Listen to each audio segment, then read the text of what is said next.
It is true to say, based on research, that if you are not reading fluently, you will struggle with comprehension because your focus is on what does that word mean, what does that word mean, what does that word mean. Does that make sense to you? Yeah. And we don't want the example down here of a student who is in grade 2 still reading word by word and pointing word by word. Which takes us to our next little bit of discussion. Or we might, will we do it? Okay, we're running out of time for lunch, so we may start this now and then continue when we come back from lunch. If we want a fluency-oriented teaching instruction, we believe fluency is worth working on in Prep to 2 in order to support comprehension. What strategies can be used to teach for fluency? We've talked about making sure you select text, that it's a familiar text, an easy text to help with supporting fluency. And we've talked about demonstration. But I would like you to, for this next few minutes, turn your chair and sit face to face with a partner and start to brainstorm together what teaching, actual teaching, could you do and how would you set it up?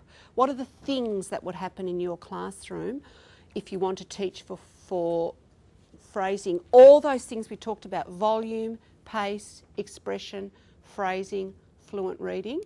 I know Deb went straight to one before and you started to talk about reading aloud, face to face, and let's see if we can come up with a really comprehensive list of what could our teaching look like for this.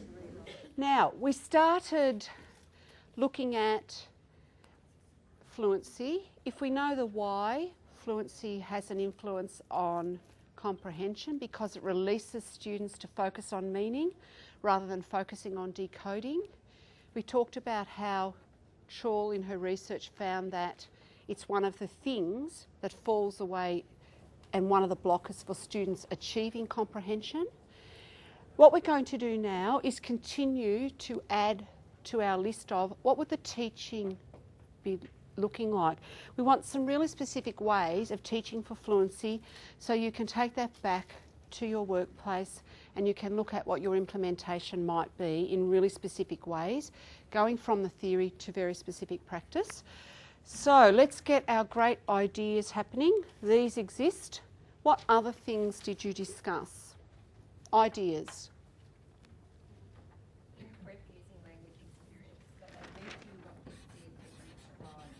Okay.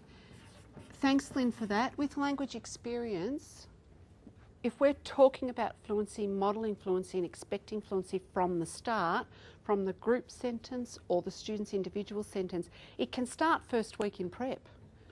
We don't have to wait until we find that perhaps it's a little later than we might want. Other things? Singing and rhyme? Yes. Lots of singing, rhyme and poetry. And what would our actual treatment of that be? What would it actually look like? Let's be more specific. Am I doing the singing? Yes, and who else? Yeah. So I might model it if it's a poem, but then what are we asking for? Students to join in. Yeah. So, yeah, doing it together, students together. And remember, that can be in whole class situations, but it might be in small group. Where would we take it and why would we take it into a small group? If you've actually,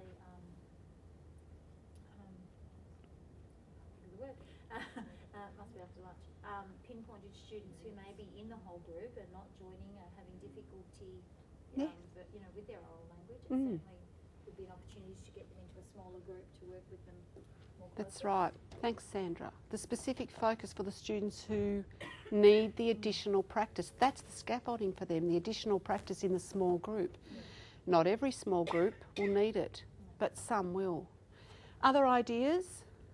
In that small group, Lorraine, yes. Acting out of the song if it's relevant. Yeah. Not climbing up.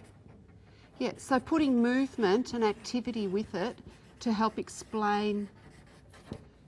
Some students need that movement in terms of that's the way they learn, but are you getting at that will actually help explain some of the words and the concepts? Yeah. So combining it with movement. Yeah. You wanted to say something. Thanks, Sally. Readers' theatre with all age levels. With a? With all age levels. Yes. Yeah. Readers' theatre.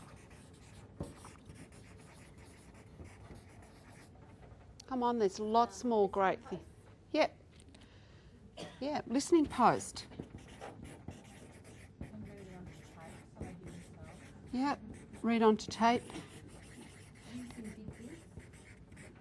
And how would we use big books? Let's be specific. Reading, sort of rhyming, repetition. So rhyme, repetition, big books. What's the advantage of a big book? Why are we specific? Read together. Yeah, so they can join in and read together, and they can see the text.